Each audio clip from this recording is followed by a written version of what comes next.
네. 오늘 하나님 나라 관점으로 또 세계관 강의 두 번째 시간인데요. 오늘은 미술 영역에서의 하나님 나라에 대해서 같이 좀 듣기 원합니다. 오늘 강사하러 오시는 목사님은요, 홍대에서 서양학 석사를 전공하셨고, 또 서울신대에서 MDB 하셨고요, 미국 에즈베리에서 성경신학 MA를 하셨습니다. 제가 한 달 전에 교제했었는데요. 목사님 너무나 귀하시고 또 CCC에서 오랫동안 또 가정을 세우는 사역을 하시는데, 오늘은 미술 강의라기보다는 또 한 명의 이 아티스트에게 임하신 하나님 나라에 대한 간증과 또 귀한 말씀들을 좀 함께 듣기 원합니다. 우리 강사 목사님 박수로 모시겠습니다.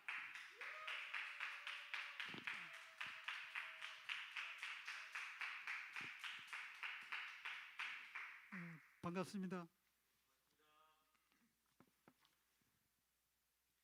이 원고를 다 외워야 되는데 외우질 못해가지고 보면서 하겠습니다. 좀 가까이서 이렇게 보시면 안 될까요? 잘 들리십니까? 뒤에 잘 들리나요? 제가 목소리가 작아서 잠깐 기도할게요. 하나님 감사합니다. 이 아름다운 날 저희들에게 나눔을 허락해 주시고 또 이것을 통해서 우리가 주님을 또 새롭게 알아가며 영광을 돌릴 수 있게 하신 것 감사합니다. 주님이 성령께서 함께 해주십시오. 예수님 이름으로 기도하였습니다. 아멘. 네, 안녕하세요. 저는 아까 잠깐 소개해드렸지만 그림으로서는 이제 미술대학교 미술대학원에서 서양화를 공부했습니다. 거기서 기초 미술을 하고 고학년에 올라가면서는 현대 미술을 전공을 했습니다. 저희 학교 분위기가 어쩔 수 없습니다. 그래서 이미 벌써 40년이 지났어요. 거의 그때 이야기를 하려고 합니다. 그래서 전문가를 위한 자리는 아닌 것 같죠, 그죠? 그래서 망설이는 자리이기도 하고요. 또 현대 미술을 관해서는 또 일반 대중들과 거리가 또 많이 있잖아요, 그렇죠? 봐도 이해도 안 되고 저것도 그림인지 아닌지 이따 제 그림 보면 또 아마 그럴 겁니다. 그래서 참 망설이는 그런 과목이라고 생각이 됩니다. 그래서 일반 강의라면 또 구체적인 자료를 가지고 또 그걸 가지고 논증을 하면 좋을 텐데 그것도 아니고 또 개인 작품 뭐 전시라면은 그걸 가지고 설명해 하면 될 텐데 그것도 좀 그렇고 그래서 이제 고민하다가 목사님께 함께 나눴던 것 중에서 그냥 제 개인적인 간증으로 그런 형식으로 하겠습니다. 사실 이 그림에 관해서는 이게 좌담회하는 게 좋습니다. 서로 자유롭게 앉아서 청문회식으로 서로 얘기를 주고받는 게 더 좋을 것 같습니다. 말주변은 많이 없지만 여러분이 자꾸 물어보시면 얘기할 말은 많이 있고 그동안 쌓인 게 있는데 어쨌든 이 간증들이 이 공동체로 얘기한 거는 하나님이 하셨다죠. 그렇죠? 다른 것은 할 필요가 없겠죠. 그래서 오늘 나눈 간증은 그래서 40년 전, 거의 40년 전, 제가 7, 8학번입니다. 82년도에 졸업하고 대학원을 좀 늦게 들어갔어요. 87년도 들어가서 89년도에 졸업하고 90년도에 소명을 받아서 신학교를 들어간 거죠. 그래서 오래됐지만 그래도 그림을 통해서 그때 정말 방황을 많이 했는데 하나님이 어떻게 저를 인도하셨는지 그림을 통해서 그것도 그래서 좀 이것이 간증이 될 것 같아서 여러분께 나누고자 합니다. 아마 조금이라도 아마 격려가 되고 특히 전문으로 그림이라든지 또 예능을 하시는 분들은 예술을 하시는 분들은 조금이라도 격려가 그리고 위로가 좀 될 겁니다. 정말 진지하게 현실 문제로 부딪히는 그런 입장이라면 그렇습니다. 제가 이제 그림을 이제 중지하고 또 하나님 그만두라 하셔서 그만뒀는데 그래서 어쨌든 간에 그림이든 우리가 몰라든 우리가 성령 안에서 걸어가면 그것을 통해서 하나님께서 영광을 받으신다는 것은 분명합니다. 그래서 이것을 통해서도 하나님이 이렇게 역사하시는 방법들을 확인하는 시간이 됐으면 좋겠다는 생각이 들어갑니다. 자, 이 미술행위라는 것은 문자 논리보다는 직관적인 작업이죠. 그래서 말로는 잘 못해요. 우리 화가들은 말을 잘 못합니다. 그래서 이제 감정적으로 막 다투기도 하고 이제 어떻게 뭐 하다가 좀 그렇습니다. 소통이 잘 안 되고 또 자기 주관적으로 막 비약도 많이 하고 그러다 보면 객관적인 말로 이렇게 소통이 안 돼서 애먹을 때 이거 저도 많이 그랬습니다. 저희 선배가 저를 보고 군대 가서 성질 좀 죽이러 와라 이렇게 할 정도로 저도 참 승깔이 있었습니다. 그래서 이런 사고의 논리가 아니라 직관적으로 이루어진다는 거, 이것이 그림 작업이라는 거. 그래서 이제 작품을 하다 보면 이게 뭘 하는지 이게 모를 때가 참 많습니다. 저만 그런지 모르겠는데 다 그런 것 같습니다. 그러다가 이제 어느 정도 때가 되면은 그게 언어로 다시 연결이 돼서 내가 뭘 하고 있구나라고 이렇게 생각이 됩니다. 제가 요새 이제 옛날부터 뇌에 관심이 있어가지고 예술하는 기능은 여기 오른쪽 뇌부터 시작해서 왼쪽 뇌를 건너가면서 소통이 됩니다. 그래서 오른쪽 뇌는 상상력을 얘기하는 어떤 예술적인 탤런트, 이게 오른쪽 뇌인데 왼쪽 뇌는 주로 언어입니다. 그래서 이렇게 여기서 일로 건너가는데 시간이 좀 걸립니다. 예. 우리 형제님들 여기 계시고 자매들 계신데 형제님들은 이 오른쪽 뇌에서 왼쪽으로 넘어가요 소통하는 그 중간에 뇌량이라는 게 있습니다. 그게 소통을 하는데 그게 얇습니다. 그리고 자매님들은 넓습니다. 소통이 누가 더 잘 될까요? 자매님들이 더 잘 됩니다. 부부가 다툼을 할 때 말이 안 통하면 남자가 자기도 모르게 주먹이 나가는 이유가 이제 그거죠. 소통이 잘 되는데 다다다닥 나가면 이제 남자들은 정신이 없어요. 그래서 피하기도 하고 이제 그렇게 어쨌든 그렇습니다. 이 예능 기능도 좀 그렇습니다. 뭐 그렇다 해서 오른쪽 뇌만 쓰는 건 아니고 두 가지 다 쓰게 되는 거죠. 오늘 이제 제 설명 듣다 보면 아마 이해가 되실 겁니다. 그래서 이제 화가들이 그래서 전시를 하죠. 개인전을 하고 근데 그거는 이제 대중한테 선을 보이게 하는 것도 있지만은 자기 그림을 객관적으로 정리하고 그래서 그걸 통해서 다음 과정을 또 준비하는 새로운 또 아이디어를 얻을 수가 있고 그런 역할을 하기 때문에 개인전이 상당히 중요합니다. 뭐 출품하고 뭐 그래서 어디 큰그 뭐 음악이랑 콩쿨 같이 뭐 그런 전시에서 입상하는 것보다 그게 더 중요하다고 생각이 됩니다. 그래서 이 40년이 지냈지만 저에게는 대학교 실기실, 특히 4학년 때 실기실이 아주 기억에 생생합니다. 왜냐하면 졸업 후에도 제가 그것을 묵상했거든요. 묵상하면서 언어화되고 그래서 그런 가지 나눌 수 있게 됐거든요. 논리적으로는 이해가 안 됐지만 그리고 전시도 하고 묵상도 하고 사색하면서 이제 객관적 언어로 정리하면서 노트로 정리하고 또 다음 작품들을 기억하고 이제 그렇게 하는 거죠. 그래서 단순한 어떤 그림에 관한 경험이기도 하지만 영적으로 엄청나게 중요한 경험이었습니다. 그래서 먼저 당시의 그림을 이야기해서는 당시 미술 작업의 풍토를 이해할 필요가 있습니다. 그래서 당시의 상황을 통해서는 영적인 흐름도 분별할 수 있겠습니다. 저는 사실 솔직히 말씀드려서 미술하는 동기가 그렇게 선하지 못했습니다. 여전히 그런 생각이 있는데 어렸을 때부터 줄곧 그림을 이렇게 그리면은 이제 상을 주잖아요. 잘 그렸다고. 그러면 이제 사람들이 인정해 주잖아요. 그게 너무 좋아가지고 잘 그리지도 못하면서 잘 그린다고 착각하면서 미술대학교까지 갔다고 저는 확신합니다. 그래서 그런데 이제 이게 인문고등학교에 이제 들어가다 보니까 진로를 결정할 때 돌파구가 저는 없더라고요. 집이 가난하고 뭐 다른 것을 할 수가 있는 여건이 도저히 안 돼서 그림을 할 수 없이 했습니다. 그래서 그걸로 해야지 제가 어떤 삶의 돌파가 생기겠구나 이런 이제 생각을 했죠. 그래서 또 사실 우리나라 형편에서는 대학교를 가지 않으면 화가들이 생존하기가 참 어렵습니다. 너무 많이 돌아가거든요. 쓸데없는 고생을 많이 하고 그런 걸 볼 수 있어요. 그런데 이제 막상 미술대학교 들어가서부터는 알 수 없는 그런 고민과 갈등들이 막 쏟아져 나왔어요. 그동안에 묵혔던 것들이 고등학교 2학년 때 물론 제가 부흥회를 통해서 예수님을 영접하긴 했는데 이 고민거리를 해결해 줄 사람을 만나질 못했어요. 그래서 이제 목사님들이나 뭐 전도사님들 열심히 쫓아다녔는데 전 뭐 설레발 치더라고요. 이렇게 나는 그림을 모른다 이러면서 한테 좀 아쉬운 거는 그래도 저를 붙들고 성경 공부를 좀 시켜줬으면 참 쓸데없이 고생하지는 않았겠다라는 생각이 들어갑니다. 근데 모르니까 그냥 이렇게 덜쳐버리고 도망가더라고요. 좀 아쉽기는 했습니다. 여러분 혹시나 지금도 혹시 그런 분이 계시면 그러지 마시고 절대 부둥켜 안고 기도해 주시고 성경 공부를 이렇게 나누시면 좋겠습니다. 그러면 그림을 전혀 몰라도 그분한테 엄청나게 도움이 될 수가 있습니다. 대학교 1학년 때 제가 CCC가는 저는 상관이 없었는데 CCC에 한 친구가 꼬셔서 그때 여자친구가 꼬셔서 들어갔는데 대학생 그때 선교가 심천에 있었습니다. 그 여름에 거기는 이상하게 꼭 비가 오면은 거기만 비가 안 와요. 다른 다 비가 오는데 그런 신기한 걸 봐긴 했어도 저하고는 좀 이렇게 하나님하고 소통이 좀 안 됐던 것 같아요.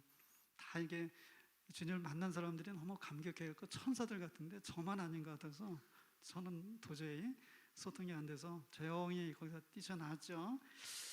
그래서 제 문제를 이제 혼자 해결해 보려고 혼자 생각을 하고 교회를 떠났어요. 교회를 제가 떠났다는 것은 주님을 떠났다는 얘기도 됩니다. 아까 계속 말씀드리지만 이런 사람 보시면은 그냥 두지 마시고 붙들어 앉아 기도해 주시고 성경 공부해 주시고 관심을 가져줬으면 좋겠습니다. 아무리 개빡한 말을 쏟아내도 여러분 그거는 아무것도 아닙니다. 중심에 하나님을 갈망하는 그런 마음이 있기 때문에 그렇습니다. 그래서 이제 그 당시 저희 입장은 이제 그렇습니다. 일단 그림을 전공하기로 했으니까 그림을 통해서 내 문제를 해결해 보자 이런 생각이 있어요. 대신에 정직하자 이런 생각을 먹고 그렇게 결심을 하고 그림을 열심히 그렸습니다. 일단 그래서 알고 싶은 욕구가 엄청 많이 생겼습니다. 그래서 일단 도서관에 처박혔죠. 거기서 미술의 역사를 공부하고 그 다음에 이제 미술사를 쭉 보다 보면은 작가들이 있습니다. 그 그림들이 있고 그런 것들을 분석하기 시작했습니다. 한참 하다 보니까 미술사와 미술사에 따르는 그런 화가들의 사상적인 맥락을 볼 수가 있겠더라고요. 동시에 우리 학교의 분위기를 좀 이해할 수 있겠더라고요. 그래서 제가 다닐 그 미술학교 때 고학년 그 실기실 분위기는 딴 게 아니라 여러분 잘 아시는 극단적인 무신론적 실존주의 분위기였습니다.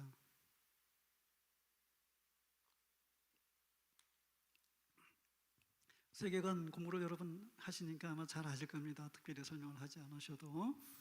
그러나 주님을 떠나 있는 입장에서 저는 특별한 분별력도 없었고 그런 문화와 사고방식에 젖어 열심히 작품을 만들게 되었죠. 나중에 결말은 정말 달랐지만은 그림의 사상적인 출발점이 있어서 저희 동기들하고 저는 같이 시작을 했어요. 뭐 어쩔 수가 없었죠.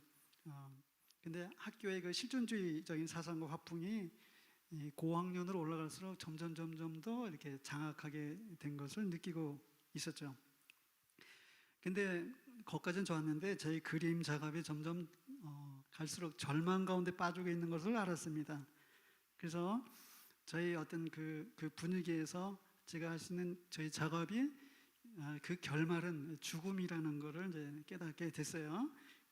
나중에 보니까 절망 앞에서 죽지 않고 생존해 있는 학생들은 어떡하나 이렇게 관찰했어요. 그랬더니 뭐 붓을 꺾고 그림을 던져버리고 다른 전공을 하는 친구들이 있었고 또 다른 부류는 새로운 유행을 쫓아서 열심히 그 그림을 다른 그 여러 가지 장르들을 섭렵하면서 몰두하는 사람도 있었고 또 도피적인 실존주의나 또 신비적인 동양 사상이나 사회주의 이념에 몸을 담기 시작한 것도 보았습니다. 아예 의식이 없는 경우라면 아주 상황이 그렇게 심각한데도 불구하고 그냥 재밌게 잘 지내는 친구들도 있었는데 참 그게 이상해 보였어요. 당시에는 뭐 당시에 저희 생각이었죠. 뭐 지금은 그렇게는 생각하지 않지만은 제가 생각이 극단적으로 몰고 가니까 그런 사람들이 좀 그렇게 안 보이더라고요. 의식이 없는 친구들을 해서 제쳐놓게 되더라고요. 어쨌든 아마도 많은 미술사를 연구하면서 철학적인 사태의 심각성에서 돌파구를 찾지 못해서 화가들이 자살했다는 것을 많이 이제 듣기 시작했죠. 지금도 있습니다. 실시간으로 있고 우리나라에서도 있고 서양에서도 많이 있고 미술사에서도 많이 있었습니다. 그런 것들이 공감이 가기 시작했어요. 그때 당시 실기실의 분위기를 정직하게 쫓다 보니까 죽음이라는 것을 금방 알겠더라고요. 그래서 실존주의 그 사상의 허무주의 거기서 비롯돼서 결국 그럴 수밖에 없었구나 이런 거를 이제 알게 됐어요. 저를 잘 따라오고 계십니까? 네. 그러나 저는 이상하게도 정말 죽을 이유가 없었다는 것을 또 한쪽으로 알게 됐어요. 죽을 필요도 없고 이상하죠? 저희 양심이 그것을 외치고 있었습니다. 근데 조금 후에 그것을 이제 제가 이제 알게 된 거죠. 4학년 2학기 때였습니다. 여느 때쯤 제가 실기에서 그림을 열심히 이제 그리고 있었는데 갑자기 이제 제가 만든 그림을 이렇게 보고 저도 모르게 소리쳤어요. 저건 색이구나. 색이 존재하는구나. 칼라죠, 칼라. 그 색이 존재하는데 저 색은 구조 안에서 분명히 존재하는구나라는 그런 말을 제가 외쳤습니다. 저도 모르게. 순간 그것이 저희 돌파구라는 것을 생각하고 확신이 들었는데 아까 제가 말씀드렸죠. 직관적으로 먼저 깨닫고 이게 뭔지 잘 몰랐다고. 그래서 순간 저는 기쁨이 있었고 확신이 들었는데 그때부터 저는 정말 근본적으로 다른 결론을 가지고 작품도 하시고 가르치는 그 교수님들하고 저는 이게 결별하고 귀를 닫아버렸습니다. 제가 혼자 실기실에서 그림을 그리게 됐죠. 교수님 와가지고는 점수 매겨 가시더라고요. 뭐 항상 좋은 건 아니더라고요. 근데 제 입장은 그럴 수밖에 없었죠. 그리고 나서 얼마 후에 제 발로 나왔던 교회를 다시 돌아오게 됐죠. 자, 그 당시에 저에게 어떤 일이 일어났는지 참 궁금하잖아요. 이건 정말 기적이 아닐 수 없죠. 이것이 어떻게 가능한지 지금 생각하면 이제 너무 감개가 무량한데 그저 감정적으로 예수님을 영접했고 하나님과는 상관이 없다고 이렇게 생각됐는데 한번 영접한 주님이 안 떠나신 거더라고요. 제 안에 그분의 존재를 그림을 통해서 증명해 주신 거더라고요. 참 놀랍죠, 그죠? 이 과정을 제가 설명해 드리겠습니다. 그때나 지금이나 변하지 않는 것이 있는데 하나님이 없는 세상에서 자신을 영원히 지지하고 또 자기를 붙들어주는 확고부동한 그런 진리가 없다는 것이라는 거죠. 그렇기 때문에 하나님이 마음에 없는 사람들은 그것이 주는 공포와 불안을 본능적으로 느끼고 있었다는 것이 분명합니다. 아닌 것처럼 사는 거죠. 그래서 그 내면에 있는 것은 허무감, 무의미함, 또 무가치함, 절망, 공포, 알 수 없는 깊은 죄책감들이 이렇게 도사리고 있습니다. 한때 이제 서방 세계에서는 인간의 가치에 대한 굉장히 희망적인 그런 생각을 가지고 있었습니다. 우리는 그것을 근대라고 그럽니다. 근대. 우리가 모더니티라고 그러죠. 모더니즘이라고 그러고 이 근대를 크게 볼 때 우리는 르네상스부터 시작한다고 볼 수가 있습니다. 그래서 르네상스 당시 사람들은 자신의 인간됨에 대해서 관심을 많이 갖기 시작했죠. 근데 그것을 은연중에 기독교 신앙이 받쳐주고 있었던 거죠. 우리가 잘 아는 그런 종교개혁 그 시대가 그 르네상스 시대가 이렇게 오버랩됐죠. 겹쳐져 있기 때문에 그래서 당시의 세상을 보는 눈이 어떤 영원한 시점에 이렇게 고정될 수 있었습니다. 그것이 가능했어요.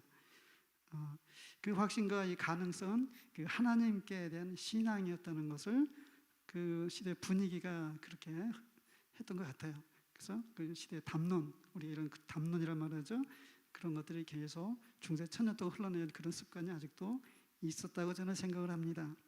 제가 미술사의 이렇게 맥락을 얘기할 때는 전문 미술사가들하고 또 인본주의 미술사가들하고 저하고 많이 다를 수가 있음을 염두에 두고 제가 말씀드립니다. 그리고 그림을 이제 몇몇 좀 소개해 드릴 텐데 제가 다룰 수는 없어요. 그럼 미술사 강의가 되니까 특별한 몇 개만 예를 들면 설명해 드리겠습니다. 근데 이러한 것이 그림에도 나타났다는 것이죠. 이것이 이제 그 원근법이라고 우리가 여러분 들어보셨을 겁니다. 이 원근법의 원리입니다. 이 원근법은 고정 시점이 눈의 그 망맥에서 출발해서 그래서 한 점을 통과해서 사물을 바라보는 건데 그것이 시점을 이르게 되죠. 요게 그래서 고정 시점 눈에 망망하기 시작해서 온 세상과 우주를 바라보는 그런 관점이죠. 이것은 이제 관점이기도 하지만 사실은 세계관입니다. 그래서 중세 1000년 동안 천상적인 세계관에서 인간과 자연에 대한 관심으로 바뀌게 된 거죠. 이 그림 이해 가시나요? 그 알브레트 듀러가 1517년인가 아마 그때 그렸는데 서양 사람들은 이 도구가 참 발달돼 있어요. 그래서 뭐가 하나 발견하면 바로 도구를 만들어서 증명합니다. 그래서 이제 독일이 좀 늦게 시작하긴 했지만은 크리스찬리 화가입니다. 알베르트 듀러 기도하는 손 여러분 많이 보셨을 거예요. 그분인데 저 사람이 막대기를 가지고 눈을 이렇게 대고 있죠. 한 망망에 대고서는 여기서부터 시작해서 창문 안에 비춰진 세계를 보는 거예요. 그래서 그냥 보는 거하고 창문을 비춰보는 생각이 전혀 다릅니다.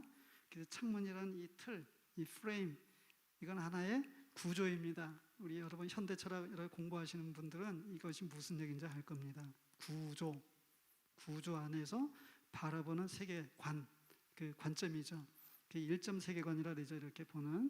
이게 나중에 아인슈타인 그쯤에 와서는 상대성 이론이 되면서 다시점, 멀티 시점이 돼서 여러 방향에서 보는 그 그림을 한 평면에 그리다 보니까 형태가 다 깨지죠. 피카소 같은 그림이 나온 겁니다.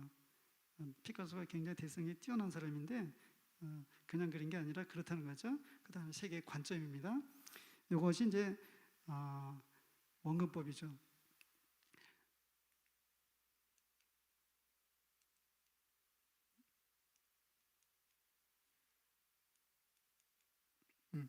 인간이 세계를 그런 원근법적 관점으로 그렇게 이제 바라보기 시작했지만 은연중에 그 관점을 지지해 주는 것은 사람 속에 있는 절대적인 신앙의 흔적이 있었기 때문입니다. 그래서 저 그림을 여러분 보시면은 많이 보던 거죠. 다빈치가 그린 그 최후의 만찬을 이제 그렸는데 저건 기독교 그림 같지만 기독교 그림이 아니에요. 이해 가시죠? 저 화가는 원래 크리스찬이 아니었습니다. 미켈란젤로도 마찬가지고 초창기 저때 사람들은 저거에 관심이 있었어요. 원근법을 실험하는 거에 관심이 있었어요. 그래서 당시 먹고 살기에서는 뭘 그려야 됩니까? 전통 그림에서는 기독교 분위기니까 종교적인 분위기를 아니면 굉장히 이따 또 설명하겠지만 그 파트롱들이 있었어요. 스폰서들이 있어서 갑부들의 어떤 지원을 받아서 후원을 받아서 그림을 그렸죠. 그래서 어쨌든 간에 예수님이 세계 중심이라고 이렇게 하니까 거기다 영원 시점을 집어넣어놨어요. 예수님 얼굴에. 그리고 거기에 맞춰서 다른 그림들이 이렇게 정리가 좀 돼 있습니다. 질서정연하게. 이것이 고전입니다. 전통 당시에. 그래서 이런 실험을 열심히 지금 하고 있었다는 것을 알 수 있습니다. 그래서 이것은 이제 과학이기도 합니다. 과학적인 세계관이기도 합니다.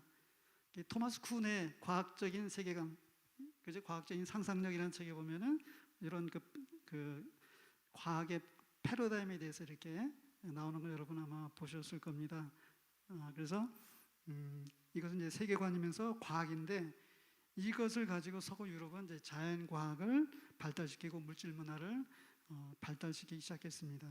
그래서 당시 화가들은 하나님이 창조한 자연을 관찰하며 이것을 그림에 담으려고 이렇게 노력을 했습니다. 자,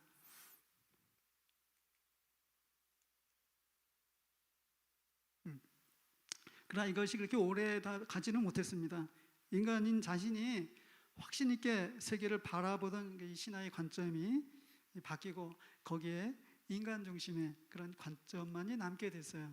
여러분 이 얘기를 들으시면 생각나는 분이 계시죠? 프랜스 셰퍼 목사님 이성에서의 도피. 그것을 여러분 읽다 보시면은 이게 무슨 말인지 금방 이해가 될 겁니다. 그래서 사람이 이제 하나님의 은총이 있고 밑에 자연이 있습니다. 이렇게 같이 출발하다가 위에 하나님을 제거하면 자연만 남죠. 근데 거기에 인간만이 남죠. 그죠? 나중에는 물질만 남아요. 그래서 혼돈이 오늘 얘기하려고 하는 실존주의까지 이렇게 물질적으로 나오게 되는 거죠. 그래서 아까 그 원근법적 세계관, 르네상스를 가지던 그 확실성, 세계를 바라보는 영원한 시점이 사람들 마음속에 점점 흐려지기 시작했어요. 인간이 중심을 차지하기 때문에 그렇습니다. 저 카라바치오 저 그림이 어때요? 아까는 공간이 굉장히 깊었죠. 영원 시점은 깊었는데 어때요? 얇아졌어요. 그죠? 그림이 되게 얇아졌다는 거예요. 여러분들. 저때 그림이 다 그랬어요. 근데 더 세밀하고 더 디테일하게 그렸어요.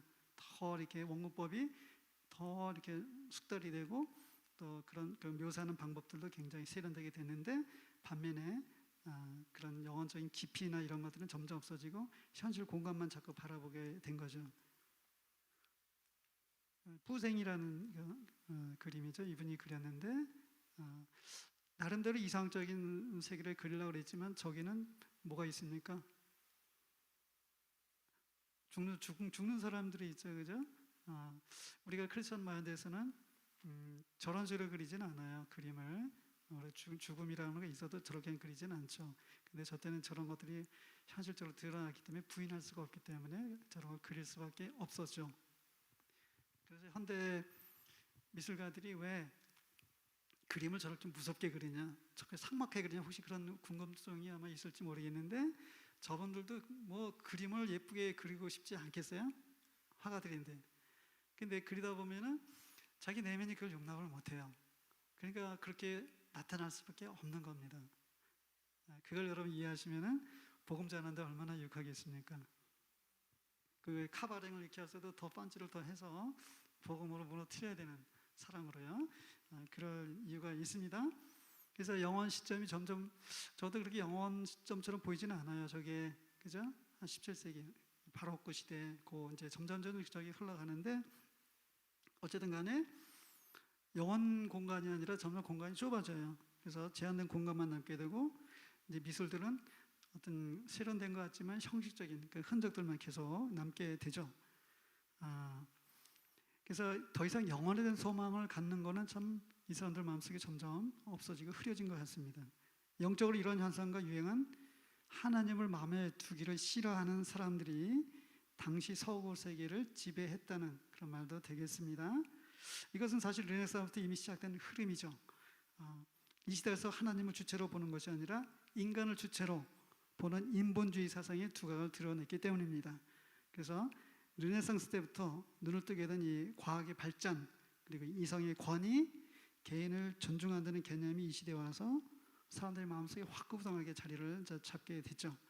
그래서 당시 사람들은 자신을 바라보는 이상적인 세계를 꿈꾸면서 열심히 기계 문명과 산업을 발달시켰다고 할 수 있습니다. 우리가 사상적으로는 이때를 18세기의 계몽주의 시대라고 그럽니다. 이성의 중심이 되는 시대. 그래서 신학도 그런 신학들이 많이 나오죠. 철학에서도 나온 누구죠? 이성의 신학, 칸트, 이만한 칸트나 또 헤겔 이런 사람들이 나오게 되죠. 그래서 사람들의 마음은 허망해졌는데 당시 사람들은 자신이 만든 이상 세계를 이 땅에 실현할 수 있는 그런 마음으로 도시 문명과 산업화를 열심히 촉진시켰어요. 그래서 이때 또 계몽주의 철학자들이 가만히 있을 수 없죠. 열심히 이 사람들을 부추겼죠. 개인이 새롭고 창조적으로 연구하여 얻은 그런 지식 이런 것들이 인간을 해방시키시고 또 생활을 풍요롭게 변모시킬 수 있다고 이렇게 계속 부추기기 시작했습니다. 이 상상에 따라서 합리주의, 이성 중심의 세계관, 진보적인 세계관, 개인 중심의 생각이 중요시되는 그런 가치관 이런 것들이 이제 서양 근세 사회를 이끌게 되었죠. 신학도 있었습니다. 그때 당시에 우리 목사님 아시겠지만 후천년이죠. 후천년이 그때 발달했죠. 그래서 이제 천년왕국이 시작되나 보다. 이렇게 이제 가다가 예수님 오시려나 보다. 이런 그 생각도 이제 하게 됐어요. 요새는 이거는 이제 시들해졌습니다. 화가들도 이제 여기에 이제 편성을 했습니다. 근대사의 변화에 따라 열심히 이제 그것을 그런 장면들을 이제 그림에 옮겼어요. 그래서 이 근대 개념에 반하는 그런 전통적인 그림들의 주제, 규범, 권위에 도전하는 것들을 열심히 이제 실험했죠. 라파엘로 그림이죠. 굉장히 범위가 크죠. 그리고 이거는 이제 개인적으로 그린 게 아니라 엄청난 그 파트론 후원사들에서 이렇게 주문을 받아서 그린 인본주의 그림이죠. 우리가 잘 아는 저기 누가 있습니까? 플라톤은 하늘을 향해 있고 라펠로는 아리스토텔은 땅을 향해 이렇게 있는 유명한 그런 일화가 있습니다. 어쨌든 인본주의 그림이죠.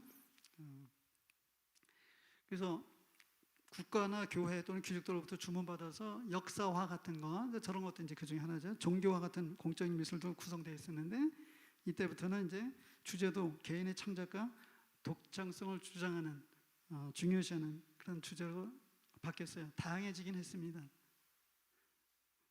여러분 이거 많이 보시지 않았어요? 네, 모네의 인상일출. 저기서 인상주의라는 단어가 나온 거죠. 그래서 이 사람 그림 참 아름답지 않아요? 혹시 주로 좀 본 분들 계십니까?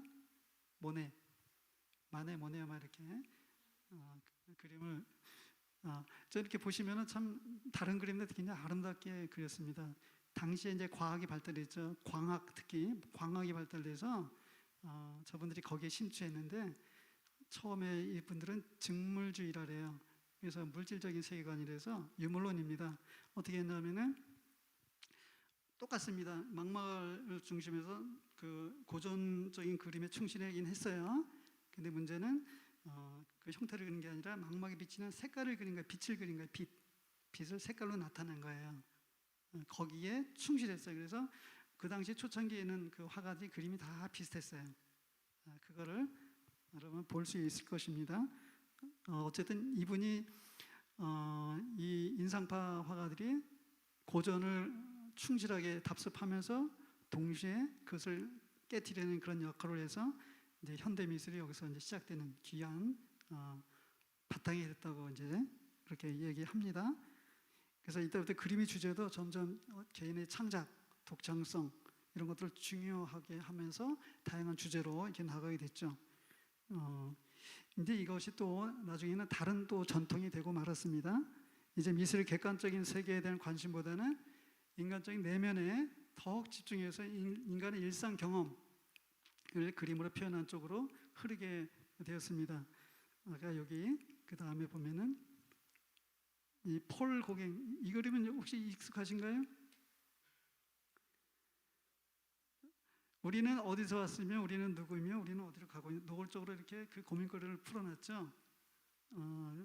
이 그림을 이제 한 얼마 있다 돌아가신 것 같은데 전 이분 참 어처구니 없습니다. 잘 살다가 부인 팽개치고 타이티로 도망가서 거기서 원주민하고 이렇게 살면서 사생아 낳고 죽었습니다. 그림 그리다. 그렇지만 이상세계를 추구하고 나름대로 그렇게 갔는데 이 사람의 모토는 누구죠? 장자크 루소 자연주의 그 사상가 그게 아주 굉장히 심취됐던 그런 사람으로 알고 있습니다. 그래서 그거 와서 이런 그림을 그렸는데 모르겠습니다. 저 값의 그림 값은 엄청 나겠지만은 저 사람의 삶은 참 비참하게 마쳤죠. 근데 어쨌든 역시 같은 그런 결과를 볼 수 있습니다. 또 여러분이 좋아하시는 누구죠? 빈센트 반 고흐. 이거 많이 보셨죠?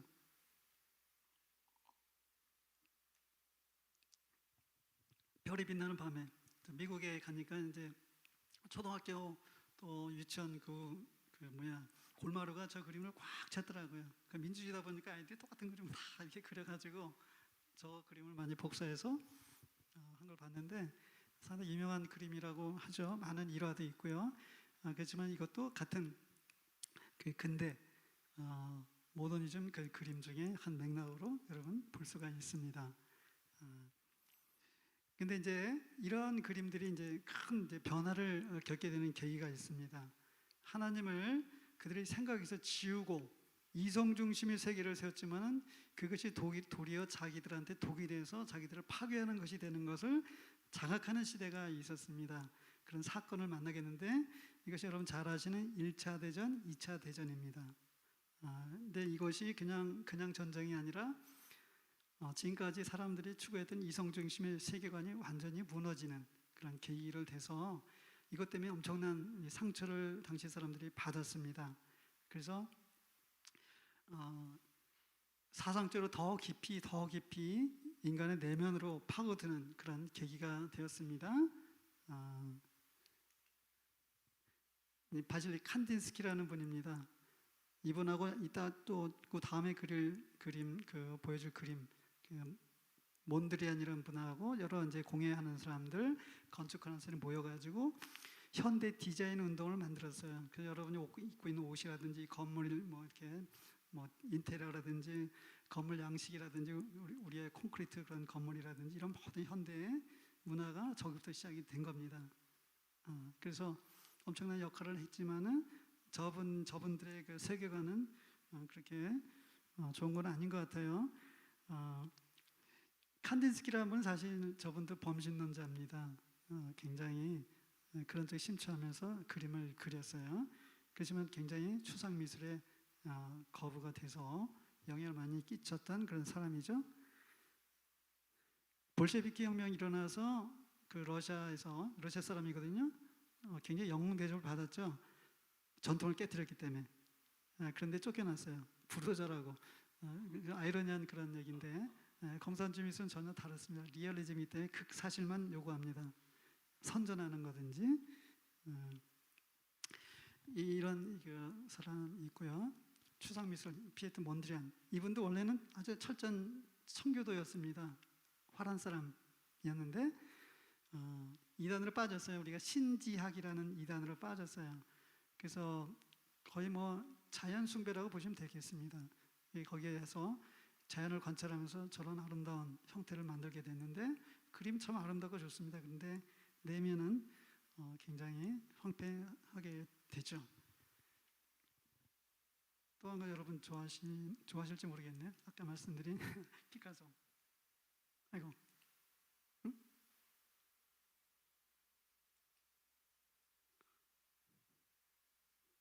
피카소가 빠졌네요.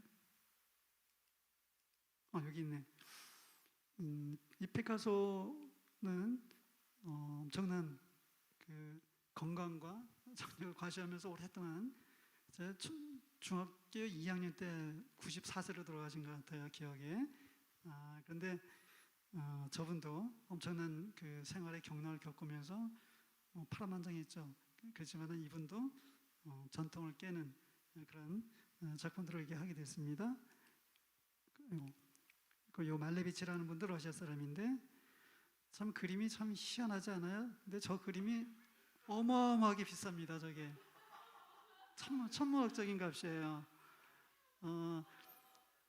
저거보다 더 참담한 그림이 있습니다. 백색 사각형에 백색 캔버스에 백색 사각형. 그냥 민자. 그래서 저분을 절대주의 화가라래요. 절대적인 그 세계에 빠져들었다. 그래서 저걸 추구하는 화가 됐는데 참 저분도 아까 몬디란이나 칸디스키나 이런 사람과 더불어서 엄청나게 현대 디자인의 역할을 많이 한 사람이죠. 그래서 그냥 저런 것이 그냥 오는 게 아니라 이런 세계관에서 비롯돼서 저기까지 온 겁니다. 세계관은 기독교 세계관은 아닙니다. 참 재미있는 현상이죠.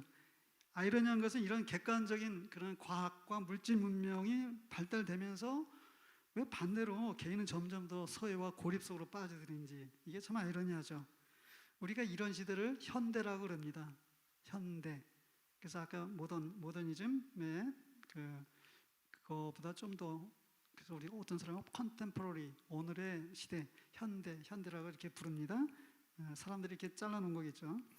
여기서 우리는 이 현대를 근대 세계와 단절이라고 부르지만 본질은 근대이든 현대이든 양쪽 모두 하나님 없는 그런 세계를 건설하고자 하는 그런 야망이 있고 그런 결말을 계속 만들어가고 있습니다. 대표적인 사람이 이게 어디 작품 같습니까? 제목이 샘 남자 변기 거꾸로 엎어놨어요. 이분은 그러니까 지금까지 모든 그 그림의 개념들을 다 부수려고 작정한 사람이에요. 그게 우리가 이른바 반예술이라 해요. 반예술.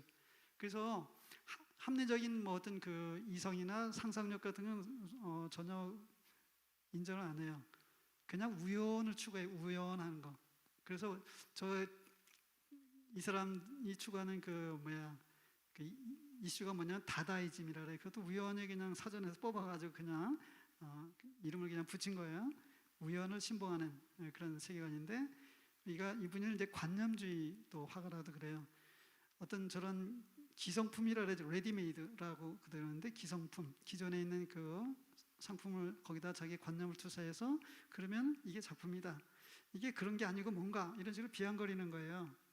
그래서 이런 작품을 만들었는데 우리가 포스트 모던이라는 그런 착상이 여기부터 시작됐어요. 사실은요.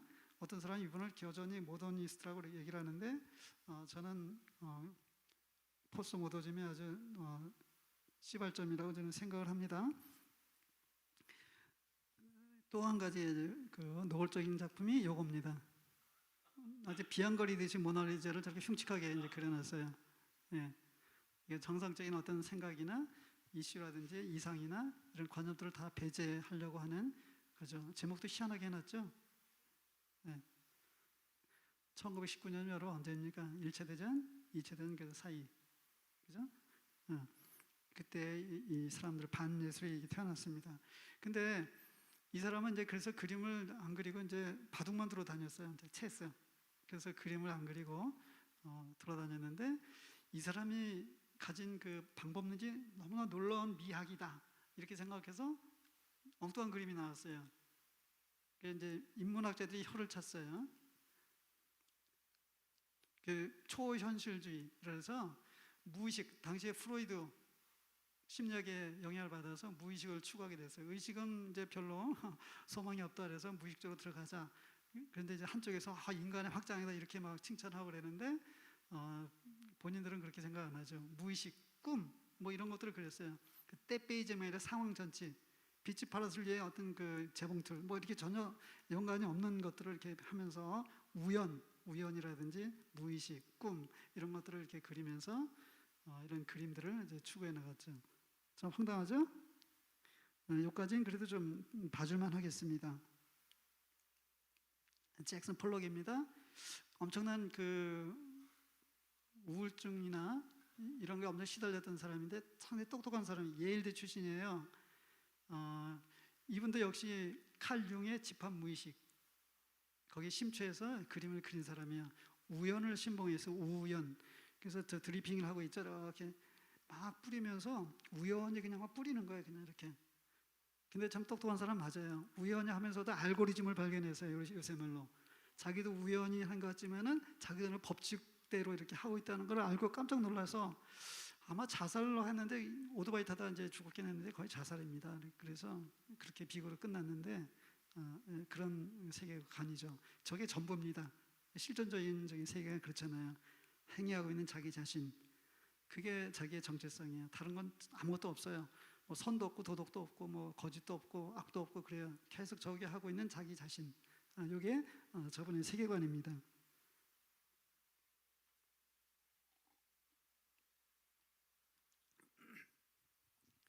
자, 이 서구 철학자들과 예술가들이 반성은 여기서 끝나지 않죠. 어쨌든 여러 가지로 이렇게 나타났는데 이성적인 세계관으로 파괴한 자연과 싸우지 말고 자연으로 돌아가는 그런 철학들이 또 나타났습니다. 자연과의 진솔한 만남을 추구하는 철학도 나타났고 얼핏 보면 참 아름답게 보이죠, 그죠? 근데 여전히 변하지 않는 이들의 마음 속에는 자연을 만드신 하나님 두기를 하나님 마음에 두기를 거절하는, 그리고 거절할 뿐 아니라 증오하고 있었다는 것을 계속 볼 수가 있습니다. 그래서 근본적으로 변한 것은 없습니다. 당연한 기거리죠. 아까 제가 말씀드린 프랜시스 셰퍼 목사님은 이것을 이성의 도피라고 이렇게 명령했죠. 반성이라는 것은, 그들이 말하는 반성이라는 것은 그들을 만드신 하나님, 그들에게 삶의 의미와 가치와 확실성을 주시는 하나님께 돌아가는 것이 아니라 더욱 거부하고 도망가는 그런 형식으로 계속 나타나고 있었죠. 예. 철학계에서는, 예술계에서는 어떤 동양과 서양의 만남이라는 이런 철학들이 다시 또 유행하게 됐어요. 참 그럴듯해요. 이렇게 보면은 잘 보면 또 이상해요.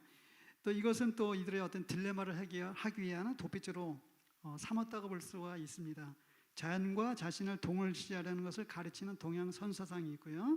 물질적인 우주로 귀의하고자 하는 인도 범신론, 이런 사상들이 서로 교류하면서 나타나게 됐어요.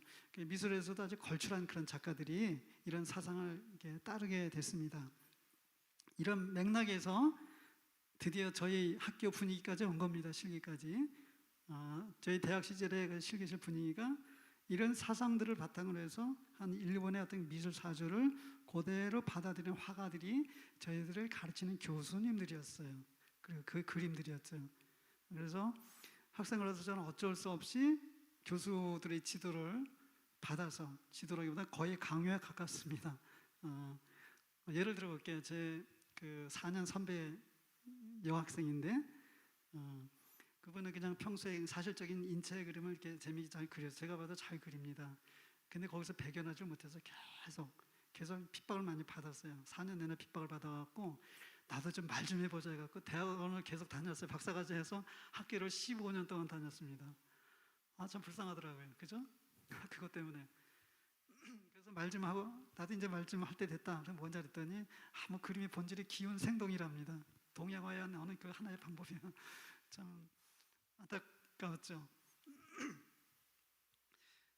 자, 이제 근데 이들은 이제 당시 일본 서양 미술과 결합한 현대 미술 이제 사조인데 아주 미니멀한 단색조 그림, 우리가 이제 모노크롬이라 그래요. 모노크롬 그림이라 되는데 이런 것들을 자신의 어떤 그림의 방법론으로 수용하고 있었죠. 서양의 현대 사상에 동양의 선 사상을 결합하여서 그림 화면, 평면이라고 그러죠.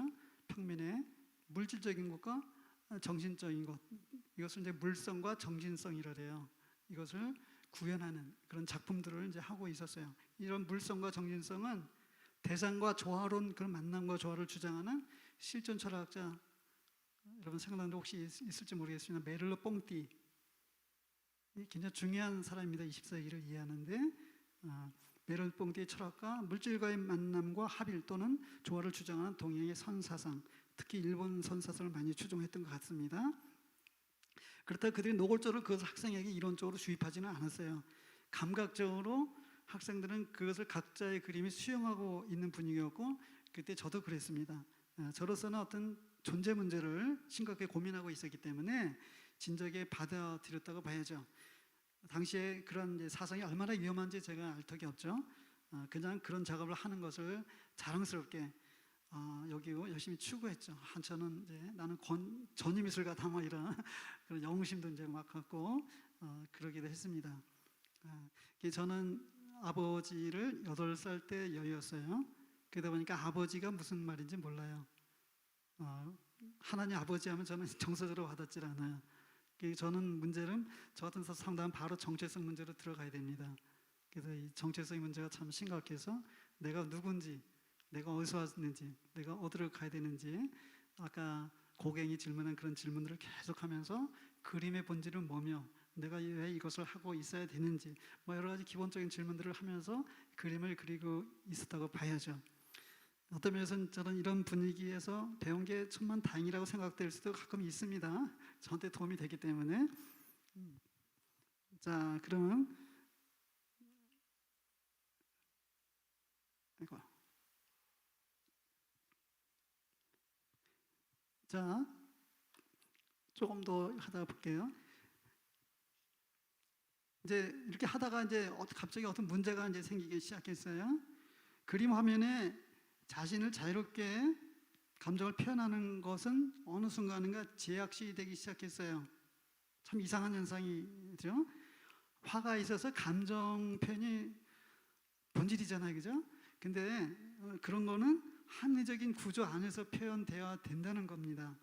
무엇인가를 그림 화면에 이렇게 표현하는 것은 그거는 금기사항이 되는 거죠. 그건 자기 감정 표현이고 자기 의지 표상이다 보니까 그것 때문에 1차 대전, 2차 대전 터졌잖아요. 그것들이 자기들 세계가 망했잖아요. 그러니까 거기에 굉장히 제약시하고 정제감을 갖게 되는 그런 풍조가 생긴 거죠. 이해가 되죠? 예. 요새 무슨 그 운동 같죠, 그죠? 거의 비슷합니다. 그런 분위기가 계속 있었는데 참 이게 참 안타깝더라고요. 뭐 그래서 저기 뭐야 쇼펜하우어가 의지 표상의 세계 뭐 이런 것들 있잖아요. 이런 것들은 완전히 설 자리가 이제 없어요. 그래서 인간이 자기 자의적이라 그래요. 자기 임의로 자기가 이렇게 그림으로 표현하는 거는 용납이 안 되는 시대가 됐습니다. 지금도 아마 마찬가지일 겁니다. 근데 이제 다른 방식으로 돌파구가 나온 거죠. 그래서 자신의 감정을 임의로 잘못 표출했다가는 강력히 정죄하는 그런 시대가 되고 분위기가 됐어요. 그래서 감정 표현에 가장 어필이 되는 예술 표현인 색깔, 컬러, 그거라고 저는 이제 생각이 됐었는데, 그리고 저는 당시에 이것을 사용하지 않으면, 색을 사용하지 않으면 죽는다고 생각하고 있었어요. 사실 이제 저는 계열별로 뽑아서 동양화, 서양화, 조소를 다 했습니다. 조각 다 했는데 조각이 제일 점수가 잘 나왔어요. 그런데 저는 기꺼이 그걸 거절하고 서양 거를 계속 선택할 수 있었던 건 이 색깔을 맘 놓고 사용할 수 있었기 때문인데, 이 코너에 몰린 거죠. 그래서 그림을 그리되 이 색깔을 맘 놓고 그림 중앙 화면에 이렇게 칠하는 것은 절대 금기 시대다 보니까 거기서 저는 죽음이라는 게 뭔지를 이제 알게 된 거죠. 참 희한하죠. 왜 이런 걸 통해서 제가 이런 생각을 하게 되는지, 이것이 어떤 그 메타포라랍니다. 어떤 화가는 그림을 통해서 자기 삶을 조망하고 자기 논리를 풀어가면서 자기 존재를 확인하러 가는 거기 때문에 결국 거기에 한계를 부딪히면 아까 저 잭슨 폴록처럼 결국 이제 자살을 선택하게 되죠. 그런 화가들이 되게 많습니다. 현대 화가도 그렇고 옛날 화가도 그렇고. 저 지금 뭘 했는지 아시겠죠? 저기다가 가운데 제가 뭐 파란 걸로 끄적끄적 했잖아요, 그죠? 저게 안 된다는 거예요. 왜 안 되냐? 그 말을 못하면 이제 주저앉아야 되는 거예요. 분명히 저걸 돌파를 할 수 있어야 되는데, 이게 이제 저희 미션이 됐습니다.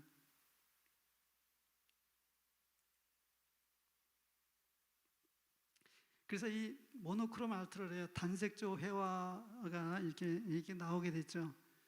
거기는 굉장히 그 임의로 있잖아요. 임의로 이렇게 자기가 가운데 뭐 하는 건 안 돼요. 그래서 여기서는 그 저기 보시면 알겠지만 그 뭐라 그럴까, 그림 화면이라는 거는 단지 내가 액션하는 현장이에요. 현장, 액션 필드예요. 이런 그 현재, 그래서 지금 이제 좀 더 보실 그림들을 보면 알 겁니다. 그게 무슨 말인지. 아까 잭슨 폴록은 그냥 뿌리는 자기 자신이 자기의 정체성이라고 했죠. 여러분 이 그림 보면 황당하지 않아요? 근데 사람들이 그렇게 산단 말이에요. 정말 화가들이 명확하게 이렇게 표현했기 때문에 그래요. 그림을 보면 너무나 정확하게 잘 보여요. 현대세계가. 화가들의 감수성들이 이거를 그림으로 시각적으로 담아내기 때문에 그래요. 아닌 것 같은데 그래요. 한 예를 들어봅시다. 여러분 광야 40년 헤맸던 그 이스라엘 백성들이 여러분하고 동일시 안 되나요? 동일시 되죠? 여러분 너무 겸손하시고 제대로 신앙생활을 잘 하고 계시는 것 같습니다. 저는 처음에 그 되게 황당하게 봤습니다. 근데 자꾸 이제 제가 40년 또 이렇게 살다 보니까 저하고 너무나 똑같더라고요. 이런 걸 알게 됐는데 마찬가지예요. 그림도 그걸 보면서 이 세대 정신사를 그림을 통해서 적나라하게 볼 수가 있습니다. 여러분 중국에서 엄청나게 뜨는 그 작가 그림이 있습니다.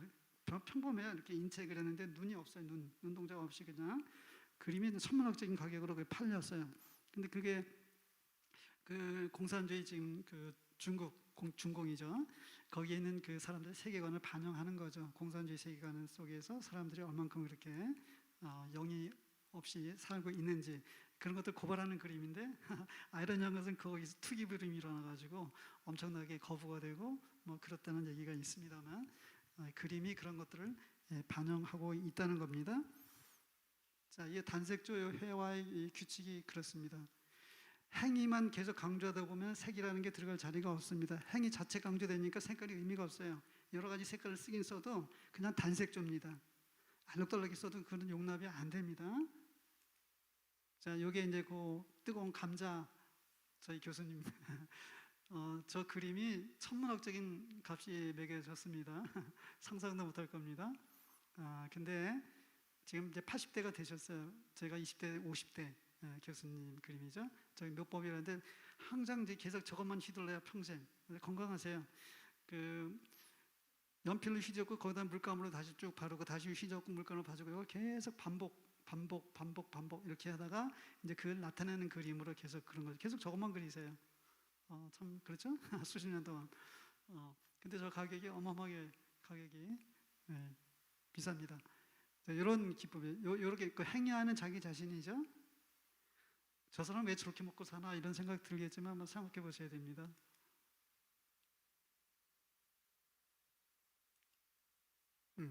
이건 이우환 씨인데 제일교포입니다. 제일교포이면서 미술평론가 아주 유명한 분이에요.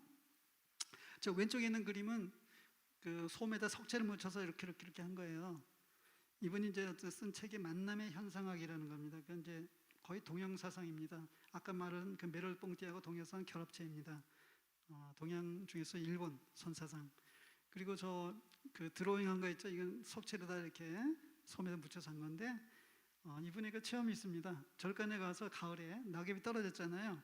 빗자루를 이렇게 막 긁다 보니까 그게 너무 환상적이라는 거예요. 무아지경이라는 거예요. 그걸 저기 표현한 거예요. 좀 이해가시죠? 아까 얘기하는 그 액션, 그 똑같은 겁니다. 여러 가지 그림이 있고 저분 그림도 엄청 그게 한국하고 일본에서 굉장히 유명한 그런 입장이고 한국 현대미술을 휘어잡았습니다. 저건 이제 바위와 금속판과의 만남, 뭐 이런 거를 추구했던 그런 거를 추구했던 사람입니다. 네.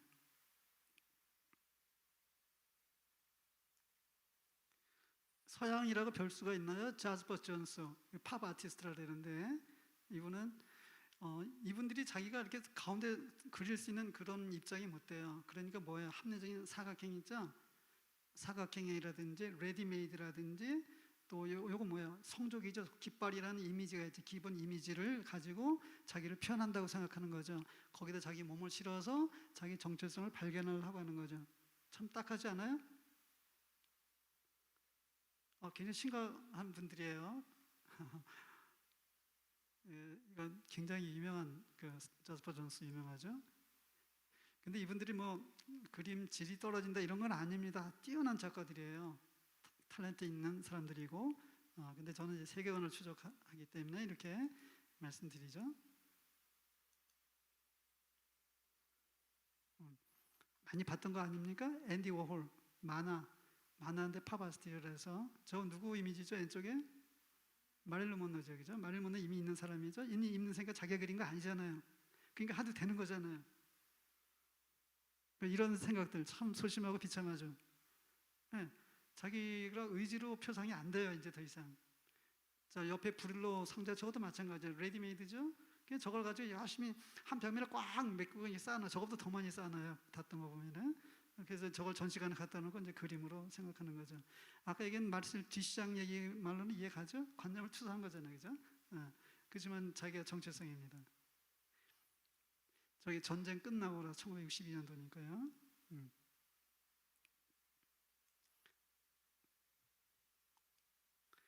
여러분 잘 아시는 분이죠? 저 그림 보면서 어떤 생각을 가지셨습니까? 자, 우리나라도 저런 사람이 있다니 프라이드를 가지고 계셨습니까? 오른쪽에 있는 건 국립현대미술관에 있는 거죠. 들어가자마자. 저번 비디오 아트라데 비디오라는 그 통로의 통로 똑같죠. 구조의 구조. 그 프레임이죠. 거기에 뭐가 들어든 상관없어요. 별의별 거 다 실어놔. 풍악놀이패도 있고 뭐 영화의 한 장면도 있고 별걸 다 집어넣어요. 자기가 하는 거 아니에요. 저분도 여전히 같은 철학이에요. 우연을 신봉하고 실존주의 철학가고 허무주의 작가입니다. 저 짓 하다가 돌아가셨어요. 죄송합니다. 이 말을 좀 고치라서. 너무 불쌍해서 저분 부인이 일본 사람인데 참 대단한 철학자이면서 극찬하는데 그래서 왜 극찬하는지 잘 모르겠습니다. 우리 입장에서는 극찬할 일은 좀 불쌍히 여길 그런 거 참 위험한 세계관인데 저렇게 선택해서 살다 돌아가셨어요. 백남준 미술관도 이 근처에 있죠?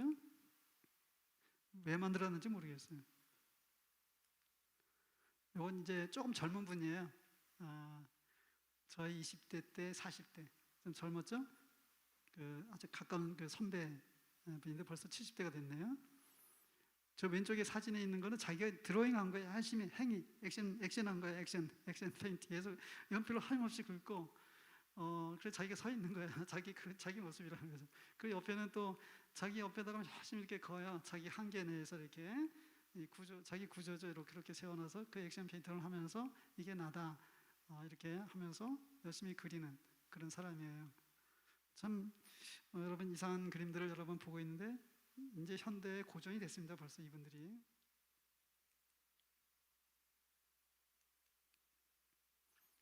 이거 혹시 보셨나요? 이브 클라인 옆에서 막 악기를 틀어놓으면 두 나부가 페인트에 막 뒹굴면서 우연히 그냥 막 춤도 추고 막 저렇게 뭐 씨름하다가 막 물감 막 여기저기 막 바르고 막 이러면서 하는 그 우연을 신봉하는 그런 거죠. 저 조금 더 발달된 게 이벤트라는 게 있습니다. 이런 그런 것도 있는데 사실은 다 같아요. 근본적인 아까 이렇게 얘기한 것들이 다 이렇게 연관성 있는 거 여러분 느끼시죠?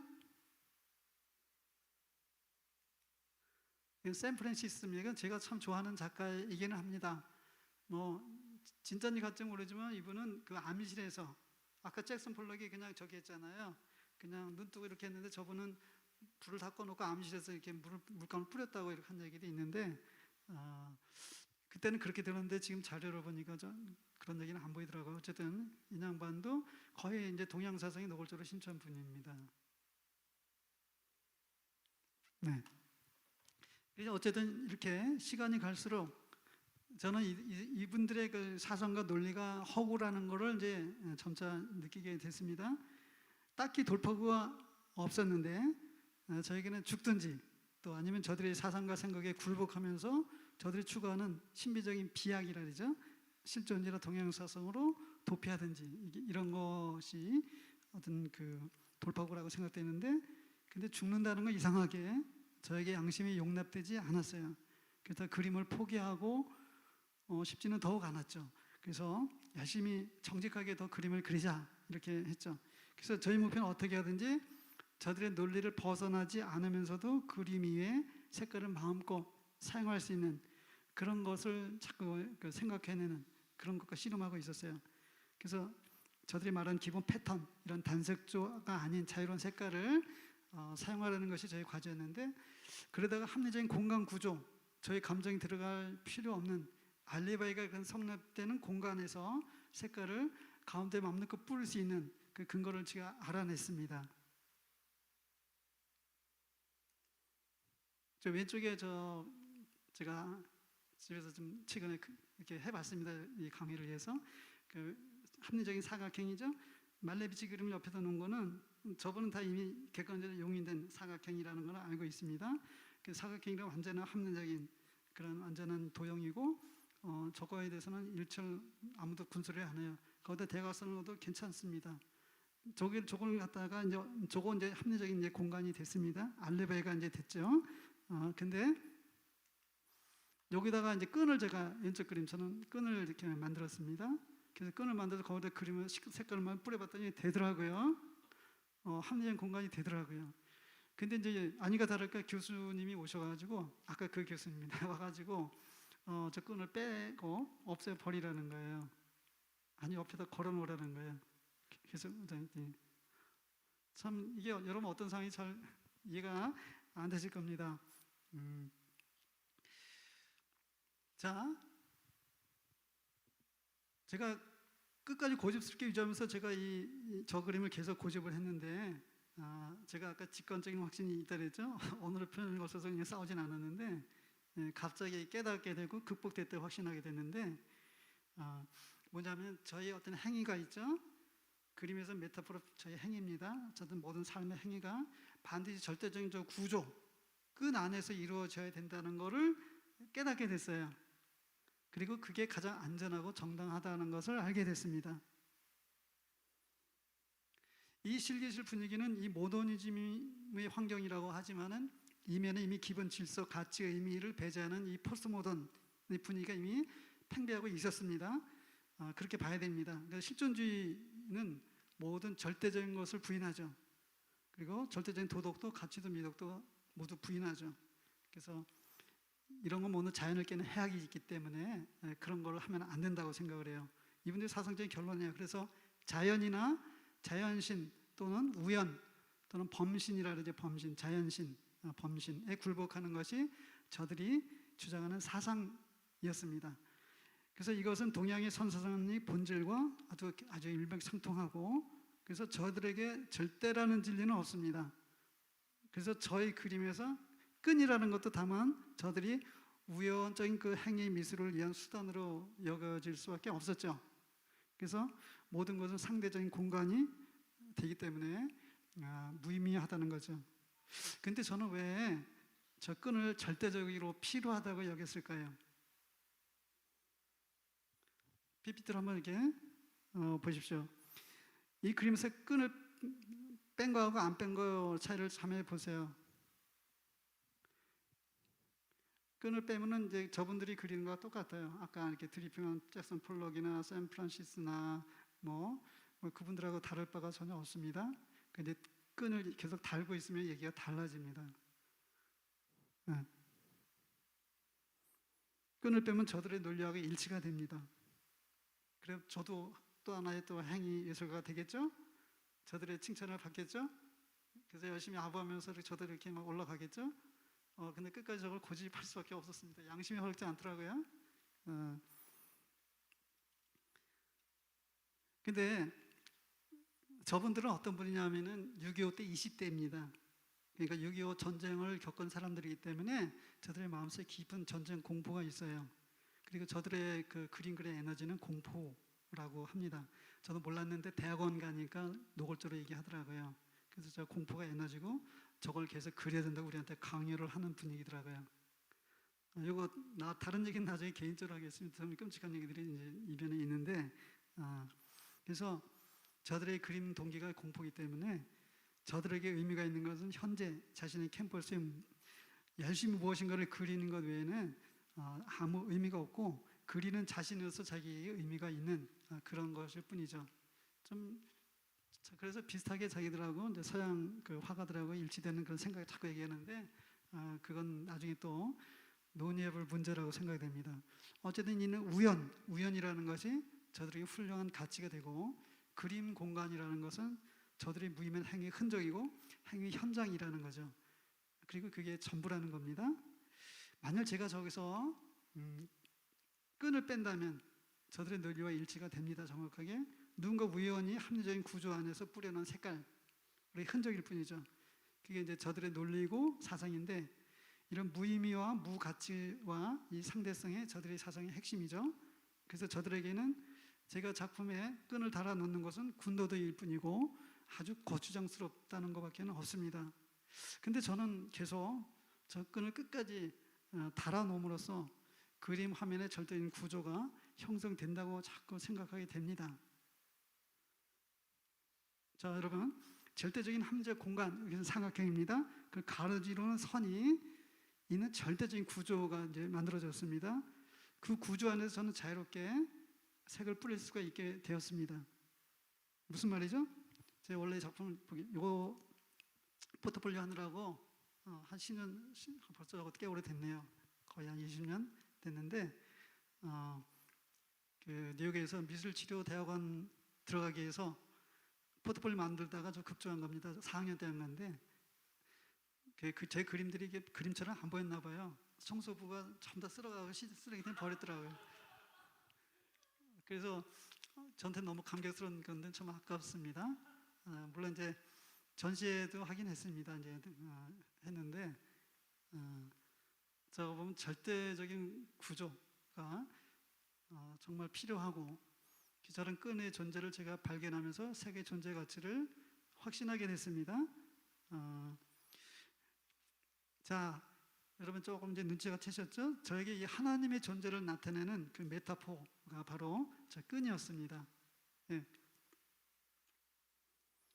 그 저들에게는 하나님을 아는 것은 또 다시 말해서 진리라는 것은 불림 문자랍니다. 불림 문자 먼저 들어보셨죠? 말로 표현할 수도 없고 형용할 수도 없고 만날 수도 없는 비인격적인 존재. 그래서 이제 물질 신을 섬기죠. 결코 알 수도 없고 만날 수 없는 존재고 비인격적인 자연, 그리고 허무입니다. 그러나 저에게는 하나님이 인격적인 분이시고 저희 삶을, 전 삶을 그분의 아름다운 질서로 통치하시는 창조주의자 절대자라는 것이죠. 근데 저분들은 이것을 왜 알지 못했죠? 저희 친구들도 알지 못하고 왜 저만 보고 있을까요? 알아보는 사람 딱 3명 있더라. 제 옆에 짝꿍하고 지금 돌아가신 선배하고 저하고 이렇게 있었는데, 참 이것이 이제 의문이 갔죠. 그래서 제가 이제 깨달은 게 있습니다. 2학년 때 영접하신, 제가 영접했던 예수님이 안 떠나가셨다는 거. 그것을 제가 깨닫게 됐어요. 그래서 무질서와 무의미와 무가치가 가득해진 4학년 실기실에서 하나님이 저와 함께 이제 계셨고, 그러니까 결론이 다를 수밖에 없었습니다. 여전히 저는 이제 세상에 질서가 있고 그 질서 안에서 당당하게 살 수 있는 삶을 누릴 수가 있는 자유가 있음을 이제 깨닫게 됐고, 그런 확신이 이제 생겼는데, 주님이 제 안의 양심으로 계시해 주셨기 때문이라는 걸 그땐 직관이라 했으니까 지금 나중에 언어로 알게 됐다는 뜻입니다. 그땐 직관으로 알고, 그래서 에덴 동산이 비로소 논리적인 추구의 결과 아니라 믿음으로 깨닫는 것임을 이제 알게 됐습니다. 그래서 4학년 말경에 저거 그리고 이제 좀 있다가 제 발로 다시 교회에 들어갔습니다. 자원에서. 예. 그리고 이제 그 다음부터 벌어진 일은 참 상상이 가죠. 예수님과의 첫사랑으로 충분히 이렇게 즐기고 만족하고 기쁨으로 계속 말씀 가운데 있게 됐다는 거죠. 예. 자, 저는 이 그림을 토대로 다른 그림들을 이제 추구하기 시작했습니다. 주님 주신 합리적인 이런 구조 안에서 끈이 모양을 바꿔가면서 자유롭게 그림을 이제 변형해 갈 수가 있었고, 아까 뭐 다 이렇게 버리고 그랬는데 몇 개 남겨진 게 있어서 보여드릴게요. 이런 이제 절대 구조가 이제 확장되는 그림입니다. 그래서 색과 형태가 존재를 획득하면서 이제 움직이게 됩니다. 예, 개방된 어떤 절대 구조 안에서 형태와 색이 자꾸 이렇게 조합이 되면서 이렇게 자유롭게 이렇게 끌어나가고, 참 저한테는 너무 기쁨이었습니다. 예. 대학원 졸업 작품이죠, 거의. 그래서 이때부터는 제가 저걸 가지고 감정 표현을 좀 하게 됐습니다. 아주 소심하지만 아직은 조심스럽게 하게 됐습니다. 저거를 저희 인사동에 관은 그 갤러리라고 지금도 있습니다. 거기 갔더니 어른들은 뭐 저거 둘러보지 않고 애들이 와서 사진 찍더라고, 놀면서. 재미있었는데, 이거는 이제 졸업하자마자 이제 그룹 전시를 했습니다. 그래서 아까 그린 작업들의 연장입니다. 그래서 여러 가지 이제 생각들을 표현할 수 있는 자유를 좀 얻은 거죠. 뭐 이렇게 보시면 어떤 느낌이 오나요? 저는 그냥 하여튼 뭐 저 같은 사람이 저런 거를 만들 수가 있었다는 것 때문에 저는 이제 기쁨이 있었는데, 여러분 현대 미술 작가들 여러분 보시면서 이런 고뇌가 있었다는 것을 여러분 이렇게 보시면 참 좋을 것 같습니다. 자, 이제 주님을 만나고서도 대학원을 좀 늦게 갔습니다. 제가 군대 갔다 와서도, 졸업하고 군대 갔다 와서 25살이었습니다. 너무 빨리 졸업해서 한 3년 쉬었는데, 혼자 부딪히려니까 너무 또 힘이 들어가지고 교회에서 한 3년 동안 이제 제자 훈련을 좀 받고, 그리고 나서 대학원에 들어가서 들어가기 좀 싫었습니다. 또 부딪혀야 되니까. 근데 여전히 영적인 압력과 도전이 계속 되기는 했지만은, 졸업하면서 하나님 분명히 깨닫게 하신 게 한 가지 있습니다. 그림의 본질이 경배라는 겁니다. 뭐 그거 가지고 돈을 주신 것도 아니고 뭐 새로운 거 뭐 주신 것도 아닌데, 바로 신학기로 저를 끌고 가셔가지고 뭐 그랬는데, 이것을 보증하는 말씀이 있습니다. 갈라디아서 2장 20절 잘 아시는 말씀이죠? 한번 읽어볼까요? 시작. 내가 그리스도와 함께 십자가에 못 박혔나니 그런데 이제는 내가 사는 것이 아니요 오직 내 안에 그리스도께서 사시는 것이라. 이제 내가 육체 가운데 사는 것은 나를 사랑하사 나를 위하여 자기를 버리신 하나님의 아들을 믿는 믿음 안에서 사는 것이라. 네. 원어에는 믿는 믿음이 아니라 예수님을 믿음, 이렇게 단순하게 이렇게 있습니다. 어쨌든 이 말씀이 이것을 받쳐주는 말씀이죠. 그래서 지금 당시 경험을 나눈 것이 저에게뿐 아니라 여러분에게도 매우 중요한 교훈이 되리라고 저는 확신합니다. 그때는 말씀도 제대로 배우지도 못했죠, 그죠? 그냥 내 속에 하나님 거하시는 것만으로도 그 무의미무질서를 판을 치는 그 실존주의, 극단적인 실존주의 그 터 위에서 주님께서 저희 정체성을 일깨워 주셨다는 거 참 엄청나지 않습니까? 참 이것이 놀라운 일인데, 하물며 주님이 함께 하셔서 함께 동행하는 그 여러분이, 그런 정체성을 가지는 여러분이 무엇을 하든지 그 현장에서 주님께서 그분이 하시는 일을 나타내신다는 걸 여러분 아는 것은 굉장한 일입니다. 세상에 결코 경험할 수 없는 거고, 여러분을 통해서 드러나실 하나님의 일이라고 저는 생각이 됩니다. 그래서 현장에서 여러분이 하시는 일을 통해서 주님이 주신 정체성을 드러내는 일이야말로 바로 이것이 예배라는 그런 생각이 들어갑니다.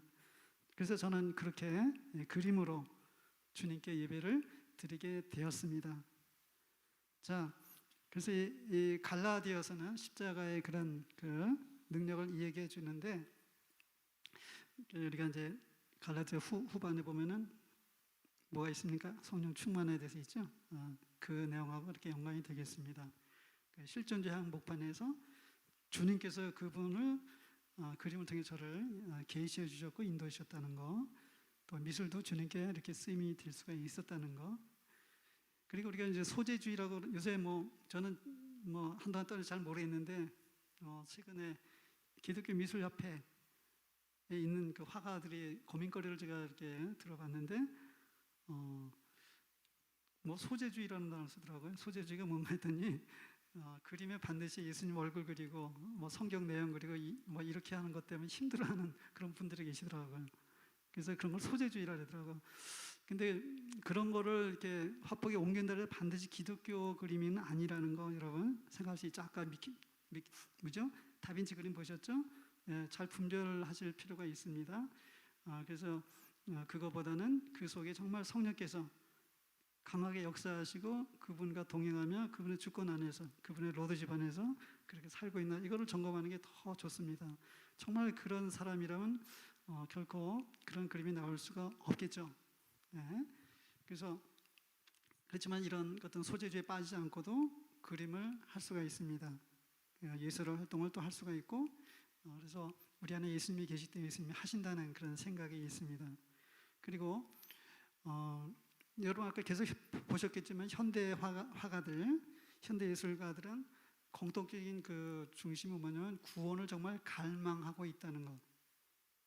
마음이 굉장히 강박합니다. 끝까지 자기 숭배를 놓지 않는데, 그러면서도 사실은 그들의 중심에는 구원을 갈망하는 것이 있다는 거죠. 이거를 알 필요가 있습니다. 이 말씀 생각나는 거 뭐냐면은 바울이 에덴에 가서, 아덴이죠, 아덴에 가서 참 너희들은 참 범죄의 종교성이 많다 이렇게 하면서 복음을 전하는 그 장면이 기억나시죠? 복음 그죠, 화가들이 굉장히 종교성이 많습니다, 이런 면에서. 그래서 그들 속에 그들의 언어로 파고 들어가는 것이 필요합니다. 그래서 반드시 아까 제가 이게 세교관 입장에서 쭉 여러 가지 양식들을 얘기했지만 그렇다고 해서 그 양식들을 쓰지 말라는 건 아니죠. 우리의 하나님 주신 세계관으로 우리가 그것을 사용할 수가 있습니다. 다양한 언어들이 있고 자유롭게 접근할 수가 있는 그런 것들이 이미 주어졌는데, 우리가 크리스천이기 때문에 절대로 그들의 세계관으로 빠져나갈 필요도 없고, 또 거기에 그렇다고 해서 그들과 완전히 단절해서 그렇게 살 그런 필요도 더 없다고 저는 생각이 됩니다. 그 몇 년 전에 그 실기실 교수님들하고 좀 그때 당시 젊은이들 다 이제 노년들이 되셨는데 만나서 제가 목사가 됐다니까 정말 축하하더라고요. 자기들 예수님 안 믿으면서 굉장히 좋아하더라고요. 그래서 뭔가를 살아있는 걸 뭔가 하긴 하는구나, 이런 격려가 저는 이제 들었습니다. 그런 걸 볼 때 이분들에게 정말 그런 갈망이 있다는 것을 또 느낄 수가 있었습니다. 이상한 그림을 좀 보여주겠습니다. 마지막으로. 자, 아까 이거 했죠?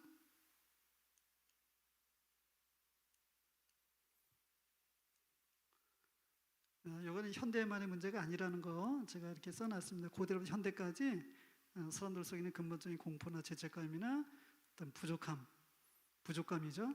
영혼을 갈망하는 그런 소망이 있다는 거, 그죠? 이것이 이제 모든 화가들의 공통 관심사라는 거. 이걸 좌절되면 자살하죠. 자, 이거는 제가 4학년 졸업하자마자 2월 달에 이 작품을, 제가 이제 에스키스를 그린 겁니다, 습작으로. 근데 실제로 저걸 거기서 했습니다. 큰 벽에 큰 그림을 했는데 마대 광목이죠. 광목에다가 염료를 뿌리면은 이렇게 색깔이 그 락스를 뿌리면 색깔이 이렇게 변색이 됩니다. 그걸 처리를 해갖고 오래된 느낌을 만들어서 시간성을 표현했습니다.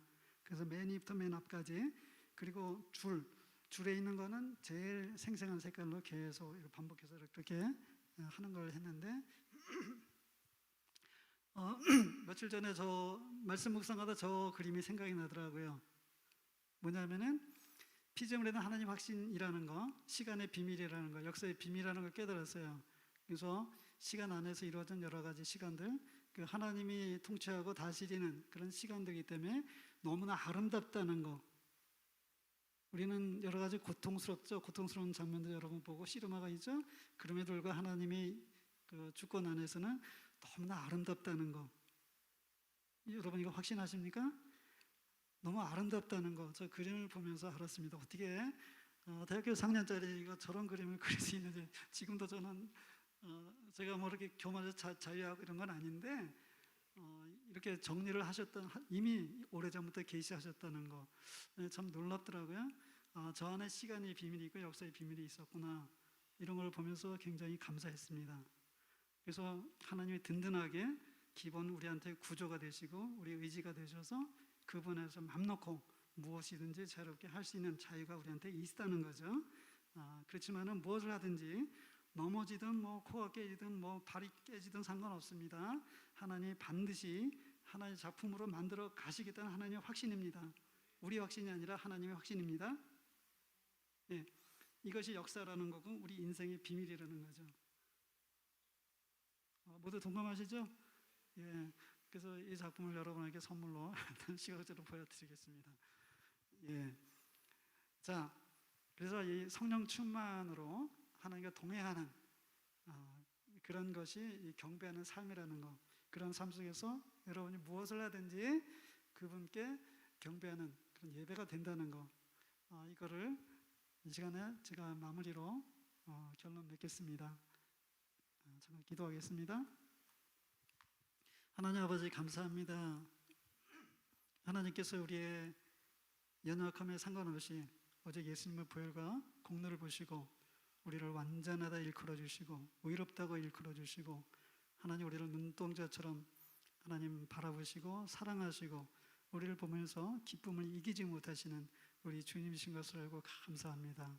우리가 주님이 우리를 향한 확신을 생각하면서 하나님 우리가 하는 모든 일을 통해서 정말 자유롭게 근심하지 않고 두려워하지 않고 담대하게 이 세상에서 주님의 영광이 찬송이 되도록 하나님께서 우리의 믿음의 눈을 밝게 열어주시고 우리에게 성령으로 충만케 해서 정말 용기 있게 이 세상을 힘있게 사랑할 수 있도록 특별히 주장하여 주시기를 기도합니다. 특별히 예술에 종사하는 우리 형제 자매들 특별히 주장하셔서 하나님 두려워하지 않고 담대하게 하나님 주시는 은사와 탤런트를 하나님 마음껏 활용할 수 있는 세상 눈치 보지 않고 활용할 수 있는 그런 담대한 형제들로 자매들로 만들어 주시기를 기도합니다. 감사합니다. 예수님 이름으로 기도하였습니다. 아멘.